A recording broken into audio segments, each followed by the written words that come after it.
Welcome back to Barbell Therapy. I am your host. I'm Kate, and I am super excited about getting into episode number 4 with you. First of all, it's kind of crazy that we are on episode 4. Like I said a couple episodes ago, I have been trying to start this for years. So the fact that it has come to fruition, it's here, I could not be more excited. But on today's episode, we are going to talk about a couple of different things that I have myself made some changes to live a healthier, happier 2024. But then also some things that I've heard from other people that may benefit you.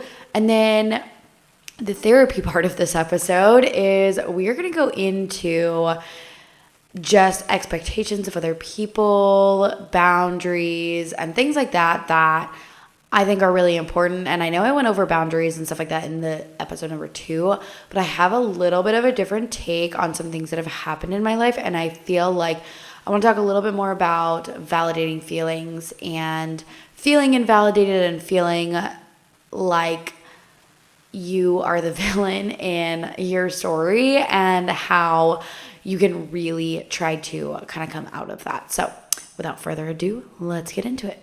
Okay, so a couple of things that I have implemented in 2024. I actually got rid of all of our plastic Tupperware.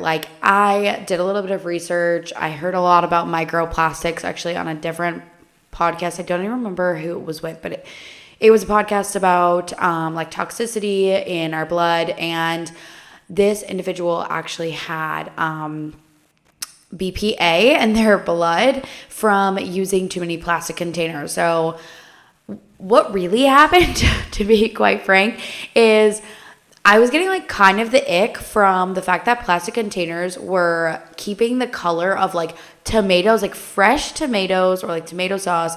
And I was just kind of really getting the ick around that. And then I put a Tupperware in the microwave and it ended up kind of melting a little bit, which it was maybe 2 minutes. And I was a little freaked out by that. And then we got rid of all the plastic and I got some silicone ones and my food started tasting rubbery. And I was like, okay, I can't do this anymore. So then we just moved straight up to glass containers. I think the tops are still plastic, but you got to start somewhere. So that's definitely one thing that we did. And then the next thing is I got rid of all deodorant that had aluminum and parabens in it. These are just things that clog your pores. And honestly, I didn't even realize this, but the shampoo and conditioner I live and swear by has changed the texture of my hair. And it's all of this free, aluminum, paraben, whatever. And then I had been doing a lot of research and I suffer from hyperhidrosis. So I have overactive sweat glands. And when I feel like a lot of people feel this way and they think about themselves and they're like, oh my gosh, I have overactive sweat glands. But when I tell you, I was in high school and it would be 20 degrees outside, snowing, and I would wear a long sleeve shirt or even a t-shirt. I would be drenched in sweat, sweat rolling down the sides of my body. It was incredibly bizarre. And so I was like, this is not normal.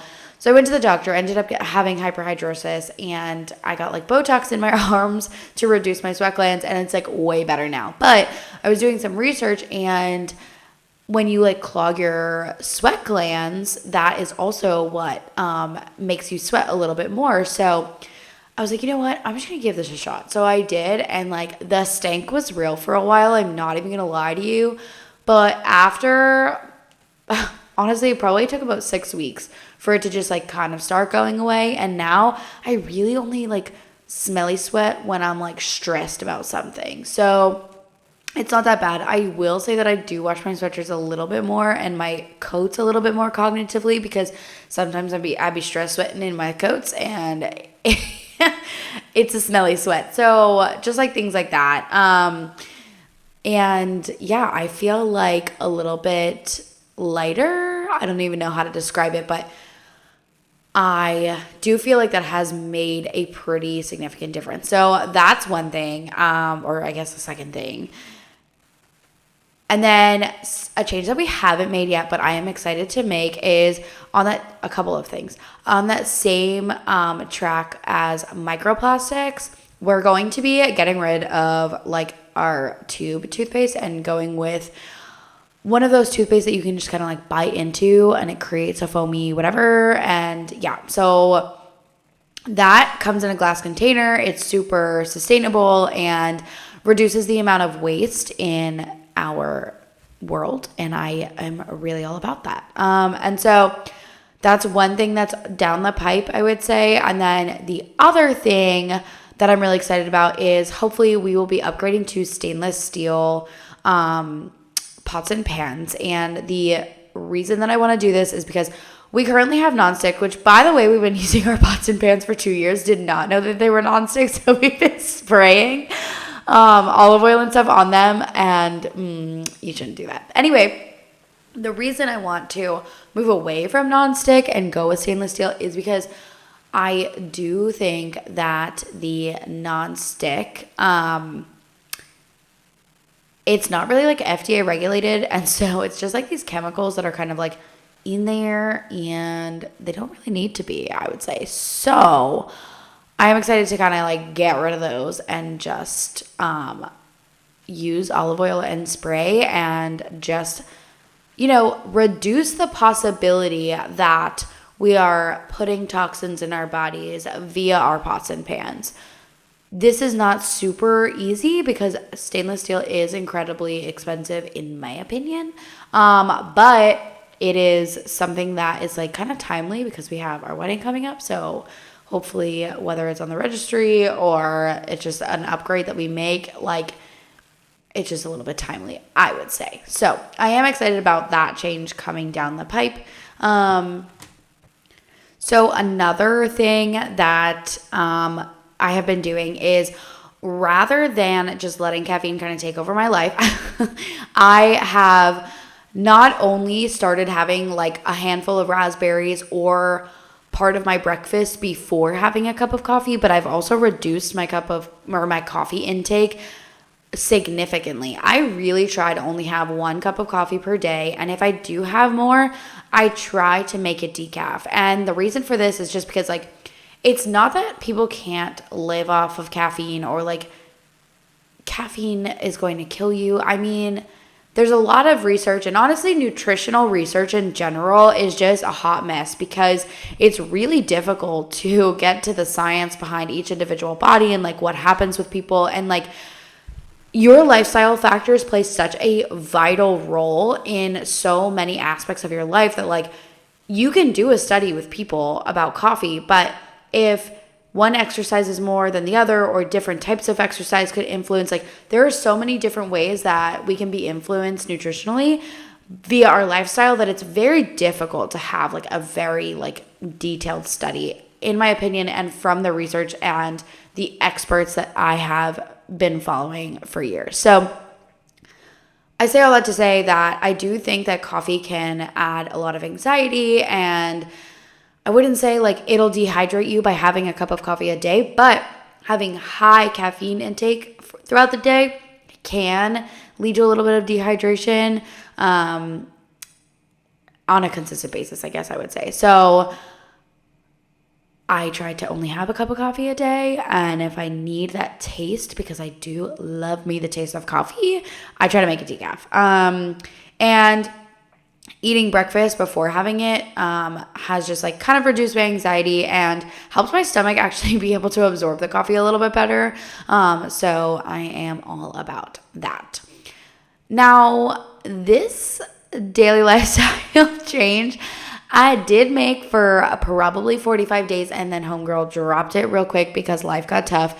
So when you see people on the internet saying like they're super motivated, blah, blah, blah, blah, blah, like they probably are, but we all go through these little rough patches. So I need to get started back on this again. And hopefully by the time that you're hearing this, I have started again, because like me talking about it should amplify this. But daily 15-minute walks with a task in mind. So for me, that's like doing stuff for my business. So like reaching out to clients, reaching out to potential clients, things like that.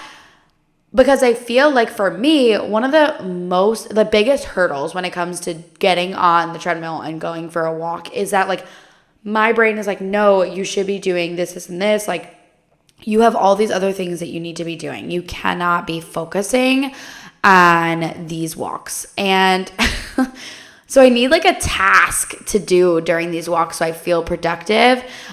So daily 15-minute walks with a task in mind is another healthy lifestyle habit that I've created in 2024 that I need to get back to.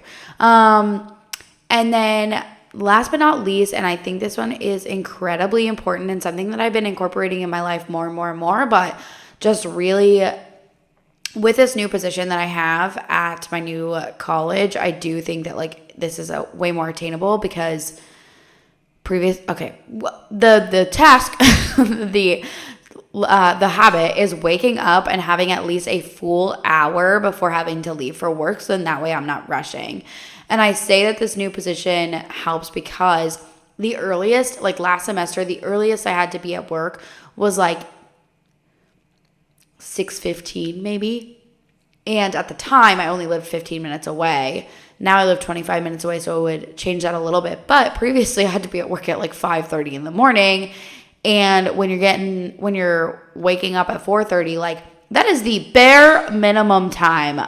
Homegirl was waking up as late as possible to get to work by 5:30 in the morning, because then I was also there until like 3 to 4:30 p.m. and that's a whole other story. But the sense of like waking up and not rushing and having time in the morning to like get ready has also helped me be able to do skincare in the morning, which is just something I'm not that person. So like having that time to be able to complete that routine and just like not like running into my closet and throwing on clothes and running down the stairs and hoping for the best and grabbing all the stuff and heading in my car. Like I just needed a slower morning. And I think that slower morning has really increased my productivity throughout the day and allowed me to be more active in general because I don't feel so chaotic and it doesn't take me so long to calm down from the morning. So I would highly recommend being able to add that into your morning. That my athletes have definitely started doing, and like I've been seeing this all over Instagram, is people have been keeping their phone on do not disturb. I honestly just have a lot of anxiety with that because like I don't have that many people contacting me in general, and then with my business, like the fact that I work full time and I have my business, I don't really have the opportunity to just like not answer, because to be honest with you, like there are times where I'm sitting at my desk at work, like not doing anything, but those times change and they kind of vary. So if I have my phone on do not disturb and my clients are texting me, I want to be able to get back to them because I do have the time to be able to do that. And it's going to be at different times each day. So for me, I just am not afforded this opportunity, but I do think this is an incredibly awesome thing that you can do where like at work during productive hours, you can turn your phone on do not disturb. Or if you're at home watching a movie or doing something, like just putting your phone on do not disturb does not allow notifications to come in, and then therefore you don't have that instant gratification of needing to check that notification in general. So obviously there's different options for do not disturb, and you can like change the settings and get notifications from one, not the other, whatever it is. So you can always do that. But I do think this is an incredible opportunity if you can add this into your lifestyle. So putting your phone on do not disturb and just like being on it a whole heck of a lot less. And now I say that knowing farewell that my livelihood depends on you being on your phone and looking on Instagram and listening to this podcast. But at the same time, I am looking out for your health and I have your best interest in mind. So I want to make sure that I do tell you that. Okay, so now I really want to get into like the therapy part of this podcast. I feel so silly saying that because I'm like not a medical professional or a therapist or anything like that. And am I even allowed to say that? I don't know. I'm not like giving you therapy. Whatever. Okay, so recently it has kind of like, and when I say recently, I mean like, I said this the day that I decided to record this podcast. I feel like a lot of people in my life in certain circumstances have made me feel like the villain. Like I am the villain in their story. And that has weighed on me more than I can even express. And it has manifested itself in me in so many different ways. And it's hard to even like describe, because I'm not really like looking to throw anyone under the bus or make anyone feel bad or like have any of you guys point your fingers at anyone, because that's not the point of this. But there are people in my life that look at me and just think like, oh, she's a bitch, or oh, you know, I don't even know what other words they use to describe me, and even if that description isn't necessarily there, like too emotional, too much, whatever it is, even if that description is not necessarily there, it's the way that they treat me that makes me perceive that of themselves. So like people that feel like I don't appreciate someone enough, or people that feel like I am taking somebody away from something, or that like I don't even know how to describe these things, but I have been the villain. And there are people that have said like I'm too emotional and I shouldn't need certain things, like being a part of a conversation or being thought of when something is being planned, or you know, whatever it is. And like I have constantly looked at myself and been like, what is wrong with me? What do I need to change? Why don't these people like me? And what's kind of like come to fruition is, it's not that these people don't like you, it's that they don't respect or know you well enough. And for me, like, it's so hard to even say, but I just feel like I have dedicated my life to becoming a better human being. And for myself, like I have dedicated my life to being in therapy and working on myself and holding myself accountable to be this person that I am proud of. And I stand here today. I am sitting actually crisscross applesauce. I am here today to tell you that like all of that work has paid off. I am incredibly proud of the woman that I have become and who I am. I'm incredibly proud of who I am to the people around me. I'm incredibly proud of the standards that I hold for myself and to people that choose to be in my life. And do I make mistakes? Absolutely. But I also think that in essence, I add a lot more value to people's lives than I ever get credit for. And the people who don't see the value that I add to their lives or to someone who they love's lives are the people that I need to stop letting get to me and make me feel like I'm not good enough, because I am good enough. And I want you to know that you are too. And just because someone doesn't like you, just because someone doesn't see the best version of you all the time, just because that person is making you feel like a villain does not mean that you are.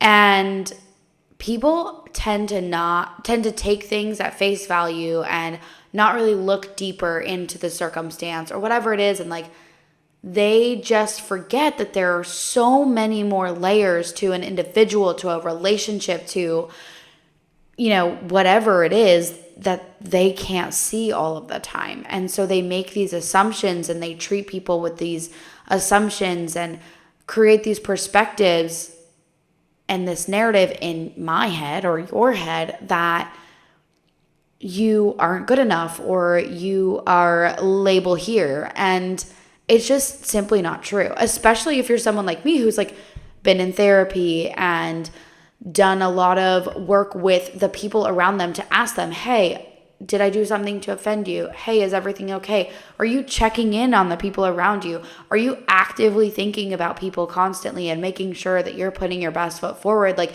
if you are doing all of those things, then you are a good fucking person. And the people that don't see that and continue to make you feel like a villain in your own life are not the people that you need to put your self-worth into. Those are the people that you need to say, You need to have hello and goodbye type conversations.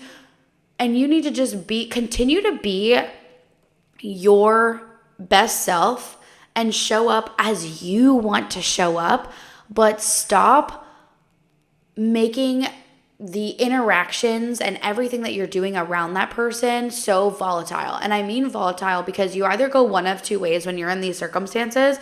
You're either going to kind of like diminish or, dim your light or work really freaking hard to make that person like you in those moments. And then you're going to get disappointed 90 freaking % of the time.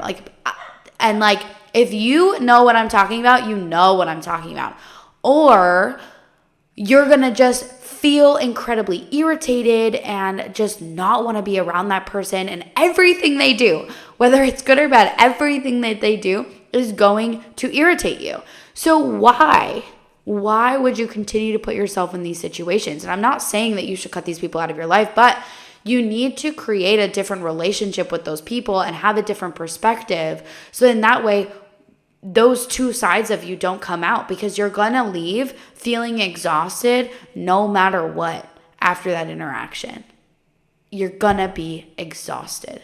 So rather than allowing those people to take all of that from you, you need to find a way to kind of like back off and not feel so overwhelmed by them. And for me, this means just, again, not necessarily cutting them out, but changing that relationship, changing that dynamic so that my expectations of that person and my aura around them isn't so volatile for both you and me and them and everyone involved in the situation. But at the end of the day, I think the most important thing that you can take away from this is to remember that everyone has work to do on themselves. We all have the ability to grow and develop. Nobody is perfect, and everybody should be allowed the space to learn and grow and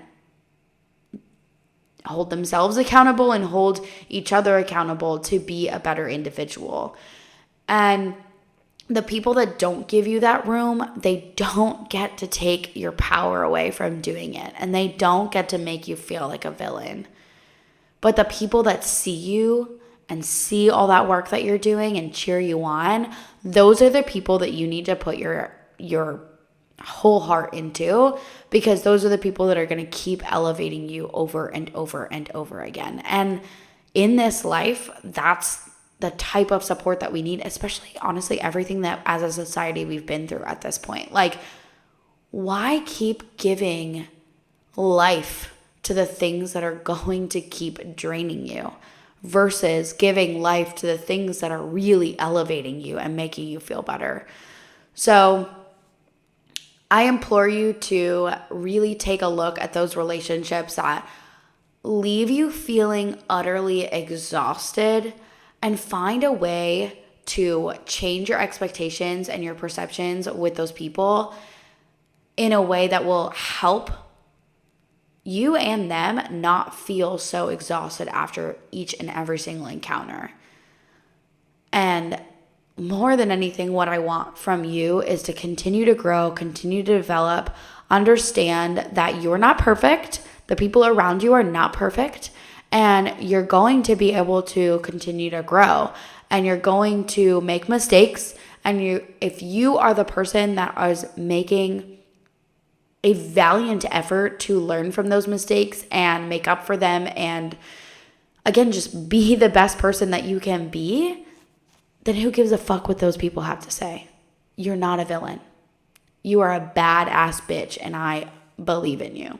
At the end of the day, a healthy lifestyle starts from within, and if you can't be your best and most authentic self, and you're constantly feeling upset, then you're not going to be able to achieve that anyway. So I hope you take away from this podcast everything that you need in order to be your badass self, be your most authentic self, and absolutely crush it, because I know that you can. And I can't wait to get into more touchy subjects with you on this podcast. So please, I would love a review. I would love some comments. I want to hear from you. I want to support you in the best way that I can. So let me know what I can do and what topics you want me to talk about next. And I will catch you next week.